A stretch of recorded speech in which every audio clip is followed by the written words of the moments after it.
First, I want to thank my House Republican colleagues for just designating me as the Speaker. Obviously, we still have work to do. We're going to have to go upstairs on the House floor and resolve this and then get the House opened again. We have a lot of work to do, not just in the House for the people of this country, but we see how dangerous of a world it is and how things can change so quickly. We need to make sure we're sending a message to people all throughout the world that the House is open and doing the people's business, making sure that we're unequivocally standing in our first resolution that we pass under Speaker Steve Scalise will be to make it clear that we stand with Israel. The McCall-Meeks resolution will be our first order of business. The Senate has to start doing their work. And by the way, in that legislation, including the State and Foreign Ops Bill, the Defense Appropriations Bill, includes funding for Israel, things like Iron Dome, precision-guided missiles, things that could be used today to help them in this war.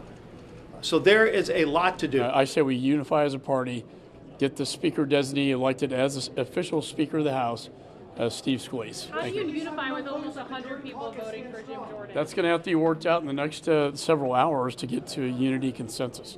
We can't afford this dysfunction. The nation can't afford this. The American people can't afford it. We need a Speaker in the chair. We're in dangerous times right now. We're in 3 major global conflicts, potentially, and we cannot afford to not have a Speaker in the chair.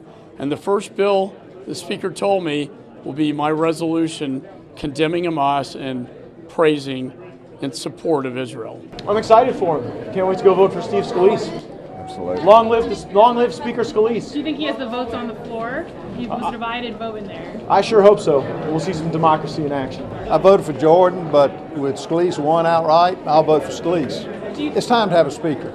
Do you think that the conference can get behind Scalise today? It was a pretty divided vote in there. We'll see. It's close, but I think I know what I'm going to do. I would have wanted to hear a very clear, let's get behind the winner. I didn't quite hear that today. So are you worried this could be a mess when we get to the floor? And we got to make sure we got 217 to go on the floor. Should we be racing for a fight multiple rounds on the floor? I hope not. You have concerns about this dragging out.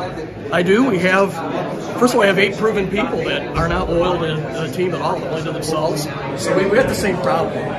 I just hope Steve can make sure he can count up 217 votes for the floor. Well, Congressman, let me ask you, because the government shutdown is just around the corner. The deadline to fund the government is right before Thanksgiving. Absolutely. You have this crisis unfolding in Israel.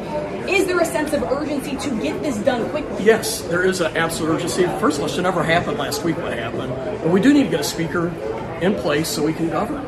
And what we should have heard today after the vote count was, I wholeheartedly support Steve, let's get behind him. We did not hear that. McCarthy had more support than Steve Scalise does right now. Does this make sense to you, ousting McCarthy, when he had more support than the person that could possibly replace him? You can talk to the 4% that heard us. No, it does not make sense. He had 96% of the support. What these 8 people did, they fired our MVP, the guy that carried us to the majority. If you look back in the last 2 election cycles, only the U.S. House saw GOP wins. We lost the White House, we lost Senate seats, we lost governor's races, we lost state legislatures. But we won in the House, and it was really because of Kevin McCarthy.